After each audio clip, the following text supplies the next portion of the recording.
देखिए, मैं बस्ती के प्रभारी मंत्री के तौर पे आज प्रथम बार जनपद आया हूँ। सबसे पहले मैं माननीय मुख्यमंत्री जी का आभार व्यक्त करता हूँ कि उन्होंने मुझे इस ज़िम्मेदारी के योग्य समझा और उन्होंने मुझे महत्वपूर्ण ज़िम्मेदारी दी है बस्ती जिले के प्रभारी मंत्री के रूप में। निश्चित तौर पे बहुत सारी चीज़ों का आज पहली बैठक थी, तो उनको वो किया गया और जो आवश्यक निर्देश थे वो दिए गए। देखिए, हमारी सरकार जनहित के हर आवश्यक काम करती है और आज तो माननीय प्रधानमंत्री जी का जन्म दिवस है और हम उनके जन्मदिन पर उनके कार्यों से प्रेरणा लेकर के सरकार चलाने का काम करते हैं। तो निश्चित तौर पे हमारी सरकार हर वो काम करती है जो जनता के हित में। मैंने फिर आपसे कहा, हमारे माननीय प्रधानमंत्री जी ने गांव की सूरत बदल दी है। हर घर में शौचालय है, हर घर में आवश्यकता अनुसार आवास उपलब्ध कराने का काम किया। अभी 3 करोड़ आवास फिर जारी कर रहे हैं। जल जीवन मिशन जारी किया है। तो जनहित के हर वो काम हमारी सरकार ने किया है जो आवश्यक है। देखिए, लोकतंत्र है। लोकतंत्र में जिस प्रकार के अगर ऐसे कोई कानून विरोधी कार्य आते हैं तो हमारी सरकार उस पर कार्रवाई भी करती है, उसको छोड़ती नहीं है। तो 100% जीरो टॉलरेंस की नीति हमारी सरकार लागू करने का प्रयास करती है। जहां कमी पाती है उस पर कड़ी कार्रवाई करती है। उन पर बात हो गई है और जो आवश्यक कार्रवाई है उस पे हो रही है। हमने बिल्कुल स्पष्ट, पार्टी का उस धरने से कोई लेना देना नहीं है, लेकिन जहां पर जो चीजें हैं उन पे आवश्यक कार्रवाई की जा रही है। मैंने फिर आपसे स्पष्ट कहा कि पार्टी का इस धरने से कोई लेना देना नहीं है। पार्टी का स्पष्ट मत है कि अगर कोई व्यक्ति, वो भी सत्ता पक्ष में अगर है, तो उसका कोई विषय है तो उसे सबसे पहले उचित जगह पर रखना चाहिए।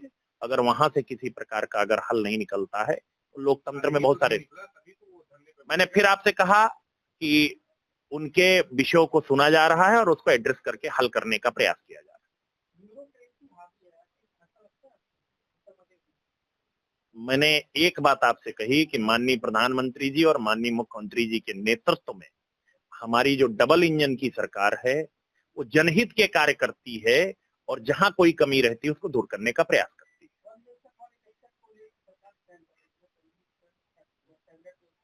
देखिए, वन नेशन वन इलेक्शन माननीय प्रधानमंत्री जी का एक इनिशिएटिव है और निश्चित तौर पे हमारी पार्टी इस इनिशिएटिव के साथ खड़ी है।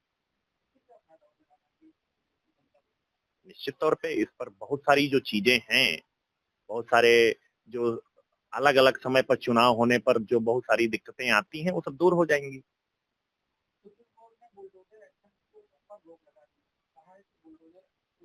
हमारी पार्टी कानून के अंतर्गत की जा रही, बाबा साहब ने जो एक संविधान की रचना की है उस संविधान के तहत बनाए गए कानून के तहत जो भी कार्रवाई की जा रही उसका समर्थन करती है, पर वो संविधान सम्मत हो।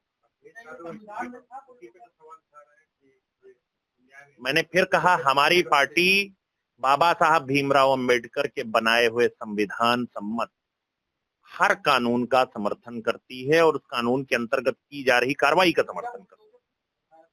मैंने फिर कहा, अगर वो दायरे में होगा तो निश्चित तौर पे होनी चाहिए। मुझे एक प्रकरण बताइए तो मैं आपको बताऊंगा। मैं आपसे फिर कह रहा हूं, बाबा साहब भीमराव अंबेडकर के बनाए हुए संविधान के तहत जो कानून, मैं आप जो पूछेंगे, आप जो चीज मुझसे पूछ रहे हैं मैंने उसका जवाब दे दिया। मैंने कहा बाबा साहब भीमराव अंबेडकर के बनाए हुए कानून के अंतर्गत जो भी कार्रवाई होगी हमारी पार्टी उसका समर्थन करती है। ये आप पता करिए, आएगा जो कानून के तहत आएगा, नहीं आएगा। मैं कानून पर, वो माननीय उच्चतम न्यायालय के किसी निर्णय पर कोई टिप्पणी करने का अधिकारी नहीं। उत्तर प्रदेश की कानून व्यवस्था के लिए हर कानून सम्मत कार्रवाई जो होगी हम उसका समर्थन करते हैं। देखिए, आम आदमी पार्टी का जो एक वो था, उनके पास अपना चेहरा बचाने के लिए कोई विषय नहीं बचा, तो अंतिम समय में जब चुनाव सर पर है तो उन्होंने एक मुख्यमंत्री बदल करके जनता को भ्रमित करने का काम किया।